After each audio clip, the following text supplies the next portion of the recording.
It's often described as a bleak time of year. The daylight hours, although beginning to lengthen, are still short enough to affect our mood and energy levels. And gardening often involves the less glamorous jobs such as cleaning flower pots, sheds and greenhouses, raking lawns to disperse earthworm casts, or pruning trees. But when we visited Nymans in West Sussex, where the gardens surround a striking and moodily romantic, partly ruined manor house, we discovered the perfect plants to uplift January spirits with scent, colour, texture and form. Here are some of our favourites. We drank in the heady perfume of Daphne with its gorgeous clusters of icing sugar flowers.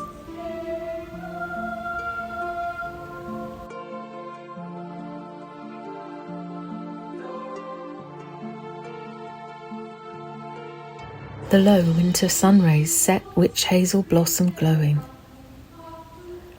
To release the scent, we should gently breathe on flowers to warm them up and inhale the rising perfume.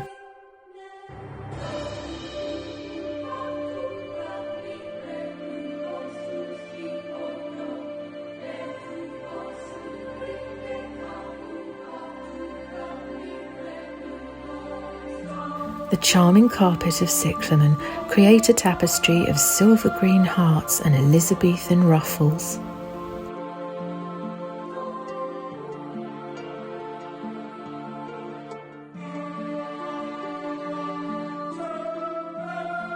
Cyclamen grown in troughs like these at Sissinghurst Castle Garden allow closer appreciation.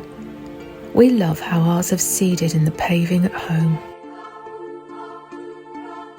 This handsome hellebore is Stearns hybrid with attractive purple stems and bowl-shaped flowers with a sunburst of stamens.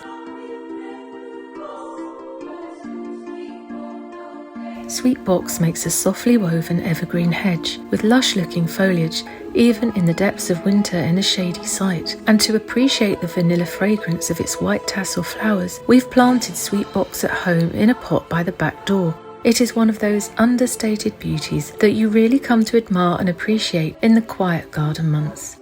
Nymans Heather Tapestry Heath Garden was created in 1902. At this time, landscaping with heathers was an utterly innovative approach, although it soon gained popularity.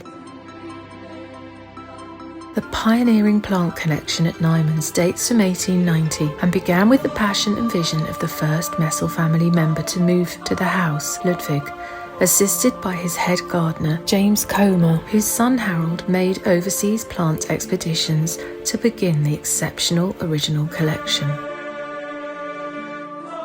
Red-stemmed dogwoods add fiery drama to the landscape, and they remind the visitor of the disastrous fire which partially destroyed the grand house in 1947, at that time home to Ludwig's son, Colonel Leonard Messel. Thankfully, all occupants escaped unharmed.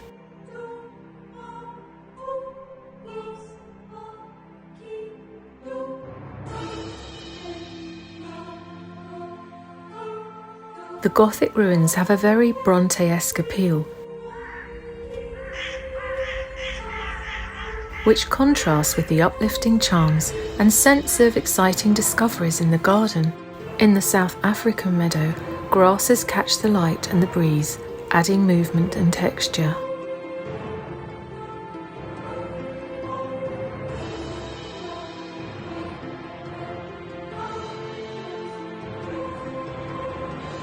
Mahogany fireworks burst from the small Cape Rush.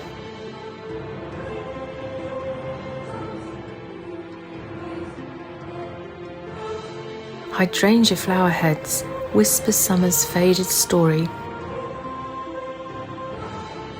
and some still cling to their flowering glory.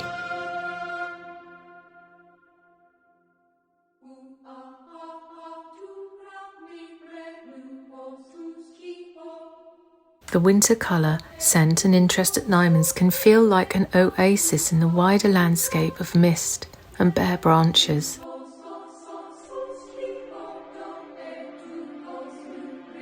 Sometimes, amidst fallen leaves and brown bracken, all you find yourself longing for is the relief of abundant greenery and lushness.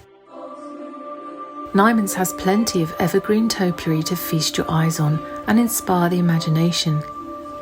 The crenellated yew hedge around the Nymans Garden dates back over 80 years.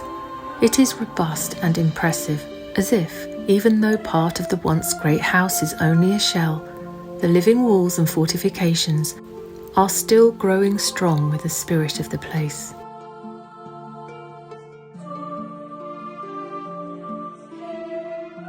If you don't have 80 years earmarked to wait for a yew hedge to develop into established battlements, ivy is a glossy, fast-growing evergreen alternative for low hedging. On the lawn at Nymans, it has been planted to create a stylish rondel that encircles the summer flowering beds and sundial.